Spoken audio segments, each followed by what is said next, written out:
অনেক মুমিন তো বলে যে কোরআনের সাথে বিজ্ঞানের একটা আহ, স- মিল রয়েছে, তাই না?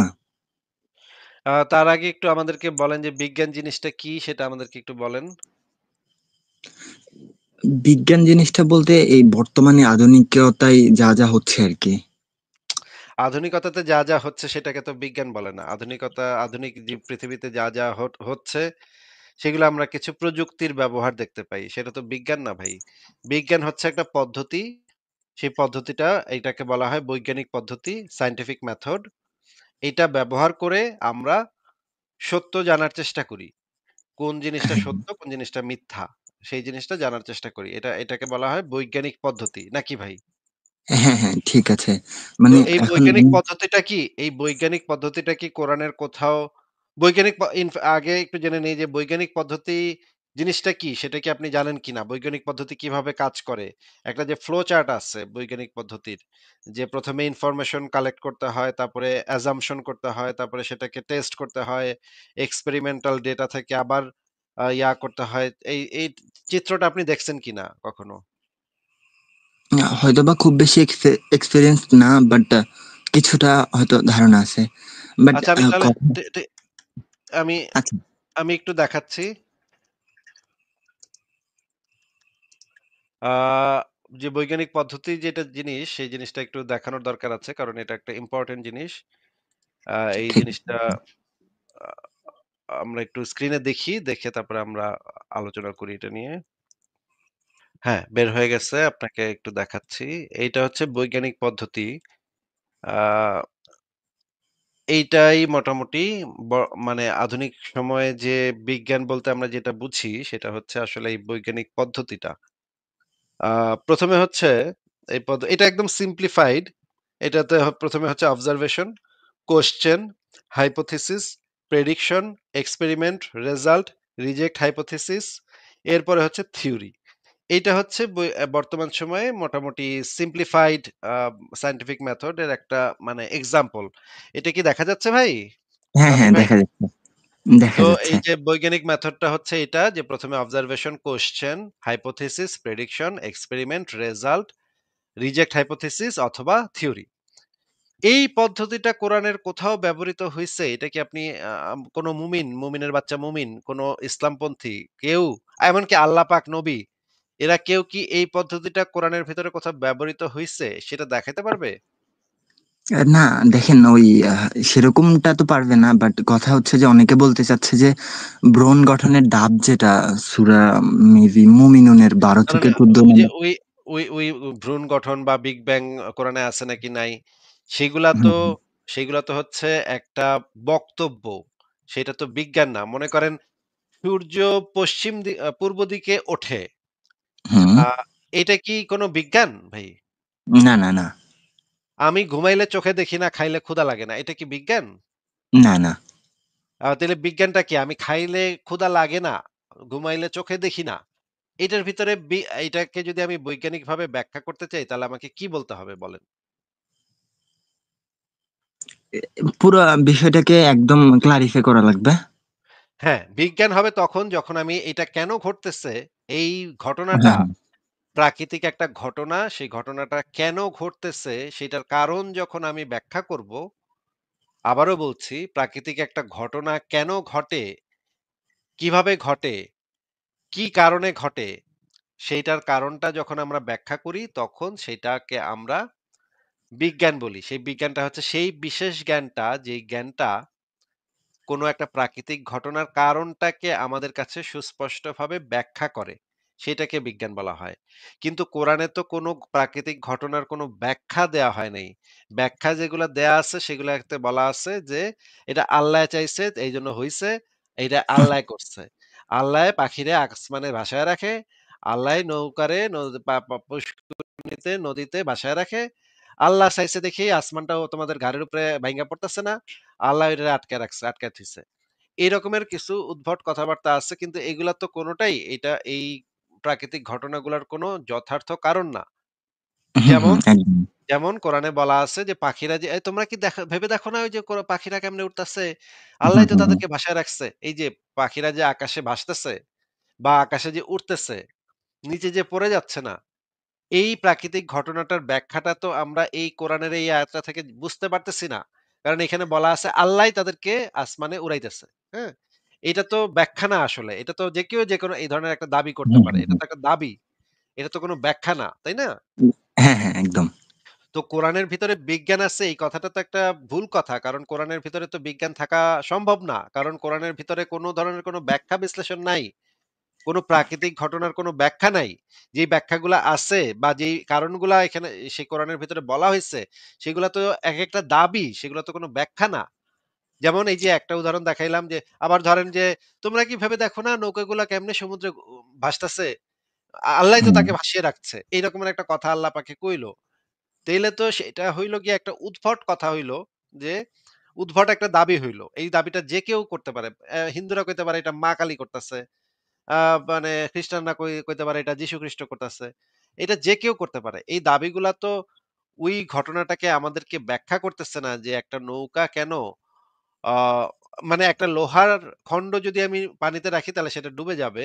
কিন্তু সেই লোহার খন্ডটা দিয়ে যদি আমরা একটা নৌকা তৈরি করি, লম্বা একটা নৌকা তৈরি করি, সেই নৌকাটা আবার নদীতে সমুদ্রে ভাসতে থাকবে।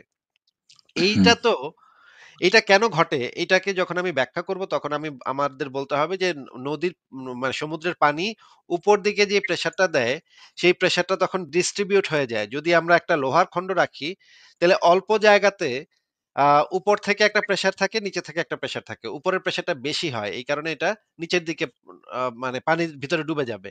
কিন্তু সেই লোহার খন্ডটাকেই যদি আমরা একটা লম্বা পাতে পরিণত করি, একটা প্রশস্ত আয়তাকার পাতে পরিণত করি, চিকন পাতলা একটা পাতে পরিণত করি। তারপরে যদি আমরা পানির উপর রাখি তাহলে সেই পাতটা ভাসতে থাকবে। যদি সেটা যথেষ্ট পরিমাণে পাতলা হয় তাহলে সেটা পাতটা ভাসতে থাকবে। এই যে ব্যাখ্যাটা যখন আমি করব সেই ব্যাখ্যাটা হচ্ছে বিজ্ঞান।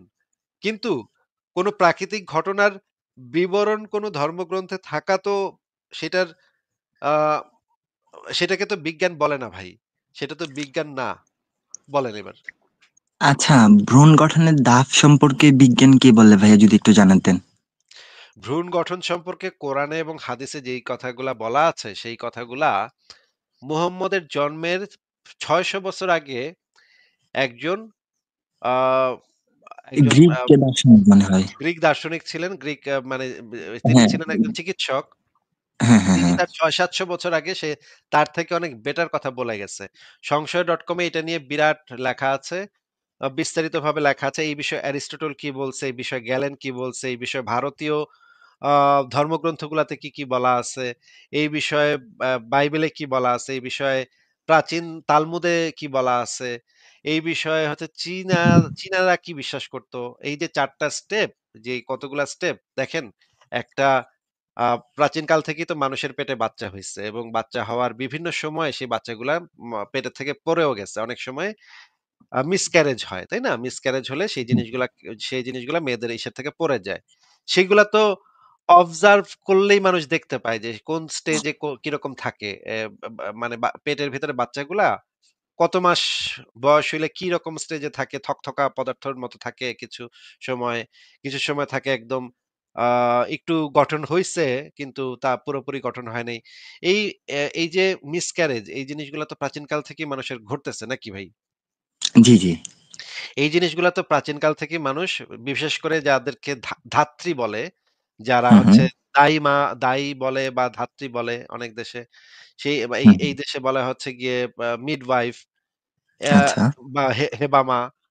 জার্মানিতে জার্মান ভাষায় বলে হেবামা বা ইংরেজিতে বলে মিডওয়াইফ। এরা তো সেই প্রাচীনকাল থেকে যখন বাচ্চা জন্ম দেয় প্রত্যেক এলাকাতেই আপনি এরকম কিছু মানুষ পাবেন যারা এই বাচ্চা জন্ম দেওয়ার বিষয়ে এক্সপার্ট এবং আমাদের যে নানি-দাদিরা ছিল তাদের ভিতরে অনেককেই আমরা দেখতাম যে তারা এই বাচ্চা কোন সময় কিরকম থাকে, কেমনে থাকে, উল্টায় থাকে না সোজা হয়ে থাকে এগুলা সম্পর্কে তাদের আইডিয়া খুব ভালো ছিল।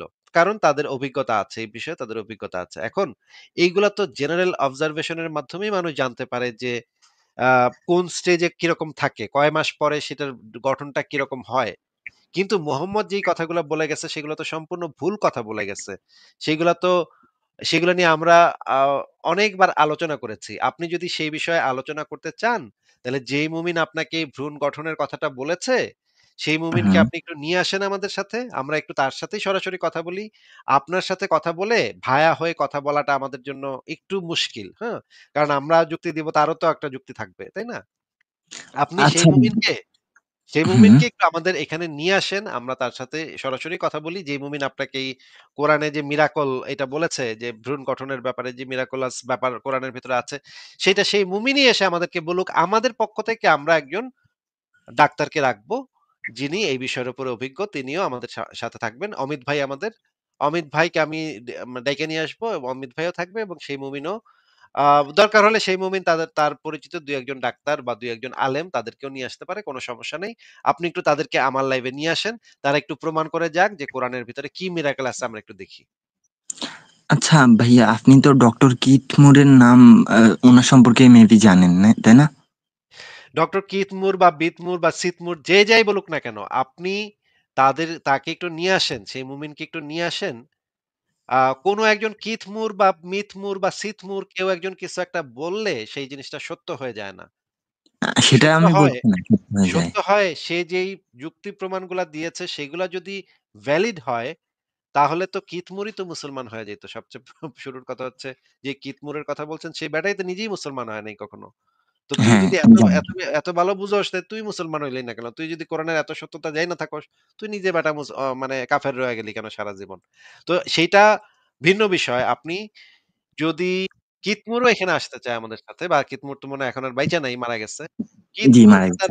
তার বাবাও যদি আসতে চায় আমাদের সাথে, তারাও এখানে এসে আমাদেরকে বুঝায় যেতে পারে যে কোরআনের সাথে যে বিজ্ঞানের যে মিল এটা তারা যদি এসে আমাদেরকে দেখায় দিতে পারে তাহলে আমরা মেনে নিব। অসুবিধা কি আমাদের? ঠিক আছে ভাইয়া। ঠিক আছে, আপনি যে কি চেষ্টা করেন তাদেরকে এখানে নিয়ে আসতে, আমরা সরাসরি মুমিনদের সাথে কথা বলি। আপনার সাথে ভায়া হয়তো কথা বলা মুশকিল হবে, হ্যাঁ? হুম, হুম। ঠিক আছে, তাহলে আর কি কিছু বলবেন আপনি? আচ্ছা ভাইয়া, মোহাম্মদ সাল্লাল্লাহু আলাইহি সাল্লাম তো তখন মানে যখন কোরআন নাজিল হয় তখন উনি আ মানে মূর্খ ছিলেন বা নিরক্ষর যেটাকে বলে। তো ওই মূর্খ অবস্থায় মূর্খ ছিলেন যে সেটা মানে আ একজন মনে করেন যে লালন ফকির কি অনেক ইউনিভার্সিটিতে গেছিল নাকি? এটা না, না। আপনি জানেন যে লালন ফকির কোন ইউনিভার্সিটিতে পড়ছিল? কোথা থেকে পিএইচডি করছে? না, না, জানি না। সে কি ইউনিভার্সিটিতে গেছিল কখনো? না, না, শুনি নাই কখনো। কাজী নজরুল ইসলাম তো নিশ্চয়ই হার্ভার্ড ইউনিভার্সিটিতে পড়ছে নাকি? সঠিক বলতে পারব না। না, কাজী নজরুল ইসলাম মাত্র ক্লাস ৫ পর্যন্ত পড়ছে। ৫ ও পাস করে নাই। তার আগেই পালায় গেছে। কিন্তু কাজী নজরুল ইসলাম তো বাংলাদেশের মানে জাতীয় কবি নাকি? হুম, হুম, হুম। তো মানে একজন মানুষের কিছু একটা রচনা করতে তাইলে তার পড়ালেখাটা ইম্পোর্টেন্ট কেন? পড়াশোনা ছাড়াও তো একজন মানুষ আশপাশ থেকে তার পরিবেশ থেকে, তার আশপাশের মানুষ থেকে অনেক কিছু শিখতে পারে নাকি? হ্যাঁ, এটার জন্য তো পড়াশোনা করাটা, স্কুলে গিয়ে পড়ালেখা করাটা জরুরি কিছু না। হ্যাঁ, সেটা ঠিক। তাহলে মোহাম্মদ যে অশিক্ষিত ছিল, মূর্খ ছিল এরকম কথা বলতেছেন কিভাবে? মূর্খ তো আসলে একজন কৃষকও তো সেই অর্থে মূর্খ না। কারণ একজন কৃষকও তো না, না, কিভাবে নিরক্ষর বলতে চেয়েছিলাম ভাইয়া। নিরক্ষর বলতে চেয়েছিলাম অ্যাকচুয়ালি মোহাম্মদ স্লিপ যে অফ টাং। নিরক্ষর ছিল, মোহাম্মদ যে সারা জীবন নিরক্ষর ছিল সেইরকম কোনো প্রমাণ পাওয়া যায় না। সংশয়.com এ এই বিষয়ে লেখা আছে যে মোহাম্মদ যে নিরক্ষর ছিল না, সেটার সপক্ষে অনেক প্রমাণাদি আমাদের কাছে আছে। সংশয়.com এ ঢুকে একটু দেখেন ভাই, হ্যাঁ? আর আমার YouTube চ্যানেলে ঢুকে নিরক্ষর লিখে একটু সার্চ করেন, অনেক আলোচনা পাবেন এই বিষয়ে।